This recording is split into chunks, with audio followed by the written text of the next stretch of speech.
Hey guys, Tony's right. I was like, which one is this? Tony's right. How are you? So, I'm going to show you guys my summer TV read because it's quite a few things to be read. So, essentially, this to be read is kind of prepare myself for thesis. So, consuming a lot more books in my genre and outside of my genre too. But most of these are pretty much in my genre. And just consuming a lot of things to give me ideas and introduce me to new things, right? Because I have like one professor for poetry, like he's the main person, but like I've had other genre type things, but for the most part, that's been my main teacher. So just exploring outside of that because it's not their responsibility to teach me everything I need to know about poetry, everything I need to know about writing. Eventually, I will have to get out there and write my own stuff. I'm getting my shit together, so there's that. Essentially, most of these I had an interest in because I bought them, so you know, there's that. But yeah, quite a few things that I need to go over. So, here we go. So, summer plans: Black Writers of the Founding Era, a Library of America anthology. This is basically all the books by people in America, Black America, African Americans, specifically, I think for the most part. And what I mean by African American is the descendants of chattel slaves that were here intergenerationally in the United States of America, because there are people who are black in America, but they are Caribbean or African, first, second, third, whatever generation immigrants. But African Americans are not necessarily known to be immigrants. And so it's kind of a different heritage and lineage within the United States and within the context of the United States blackness. So yeah, and that's my background. I'm an African American woman. So yeah, so this is Black Writers of the Founding Era. So it does have a lot of the writers that you would learn about if you were learning about Black literature in the United States of America. So we have Jupiter Hammond, Phillis Wheatley, of course, a lot more Phillis Wheatley, Crispus Attucks, and some of these are letters, some of these are their actual works. So I'm interested in kind of looking this over, particularly the poetry and stuff like that. I have a side quest project of kind of making broadsides or books from these like writings, because a lot of them are public domain, and kind of jazzing them up and making covers and making them a series and collections and stuff like that. And it's really just to kind of get my skill set together in terms of Adobe, because I want my Adobe skill set to be okay. Like I just want it to be okay. Like I want it to like be figured. I want it to like work. I don't know. Like I want to be able to just like do my stuff and like have like a nice like a professionalism about it. And I need to build the skill up because I kind of forgot what I was doing with it. But anyway, the second book is African American Poetry, 250 Years of Struggle and Song. This one has like diaspora, which is kind of annoying to me because it's like, can we keep it within the U.S.? Like, I don't know. I like books that like focus solely on one group of people because it makes it better and it allows you to deep dive. And I think as a history major, I just like you choose your area of study. And it's like very like this is this versus like we have everything from like everyone, and it's like okay, kind of disappointed in that. I am. But yeah, most of it's African American, meaning descendants of United States chattel slavery.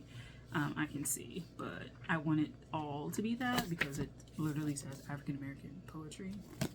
I think we're trying to expand the idea of African American to African descendants in the Americas, which isn't really the definition of African American. People are trying to shift it to be more inclusive, which let's do things. Because I think each space deserves, like, Afro-Caribbean, Afro-Latino, Afro-American, because America as a country is, they all deserve their own spaces, own literary spaces. And that's my main criticism of African diaspora, is like they all get lumped together, but they shouldn't. Like, they should all have their own spaces. It allows room for people that may not within those spaces get seen, versus the major players always being seen.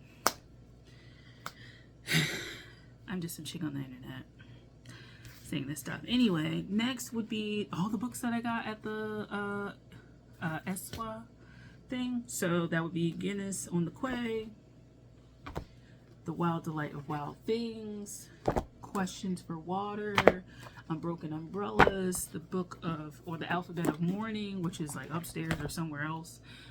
All of those books I want to go through because they're interesting to me.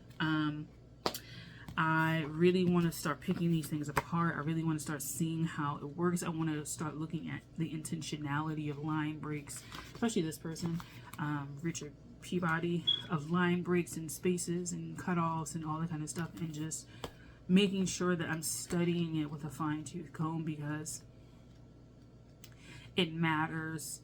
Poetry is intentional, and it matters where you put things and where you don't, and where you take stuff out and where you leave stuff. And it matters a lot to the reading of your pieces. And so to kind of learn more about the intentionality is something that I'm very interested in. So all of these books that I got for the ESWA, I'm gonna read.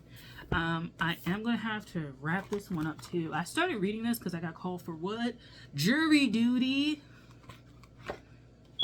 which is annoying, last year. And so it's called Sharing the Leave by Luther Hughes. I was reading this, and yeah, when I was there, but then I was getting called, and we were like moving from building to building. Then we didn't end up get called. I was like, what the hell? But I was like reading a little bit of theirs when I could. And so kind of reread it, go through it, make sure I like remember kind of everything, and doing that. And then lastly, because I got to write a review, Sylvia Jones, Television Fathers. And so this is like, it's not a job where I'm getting paid, but it is kind of like something that I put, that's really interesting. Where I put like my attention to. So I'm gonna like do it, and it's kind of cool. So and that's about it. So, and then after that I'll be able to do more more poetry reviews. The other thing, I didn't bring it down here, but my art 365-day art thing, where you make it fancy poetry, that is also something on my to-do list, because I mean, we're almost halfway through the year and I haven't done my poetry a day thing. Yeah, like there's that. Another book that I would want to, I think, revisit is one in the poetry memoir class we read, which was Trace Evidence by Sharif Shanahan. Boom, you can see, if you can see the face, let me know in the comments. But yeah, like this one was something that I was reading. It felt really meta. So this person is Moroccan. Yeah, Moroccan. And much like a lot of poets that like write in Arabic or got translated to Arabic, it feels really meta at times. And I don't know, something about the Arabic language with poetry is like very meta. So to kind of reread it and rethink about what they are doing, and again, lessons in intentionality, I would like to do that. And that's about it. It really will be about reading and exposing myself and getting as much exposure as possible. I definitely will have more books to read over the summer. Now, will I do it? I don't know. But like books to read over the summer, because I'm interested in just becoming well versed. For me, I haven't necessarily read all the classics that people have read, and so you know, maybe time to read those classics. Classics, yeah, I really not. I think just because I came to poetry like so late. I came to poetry in my like my mid-20s, put it down, and then like rushed to get into school at my late 20s. So I have like a lot of like lost time to make up for. And thesis is a great time to kind of start picking things up because I feel like you're not jaded by it. If I'm new, I'm not jaded by it. I'm not like, oh, I know what to expect from this author or this writer. And so I'm gonna be like, yeah, everything's new. And people are like, girl, like, you ever read that person yet? I'm like, no, I haven't. They're new to me. They're new to me. And so like that's how it is. So kind of happy about that. That's about it. Yeah, that's about it for this week. I think all of the books from Eswa, these two, and these are more about my side quest, but also reading African American Black diasporic people, and then just things. Yeah, so that's about it. Thanks for watching. I'll talk to you guys later. Bye.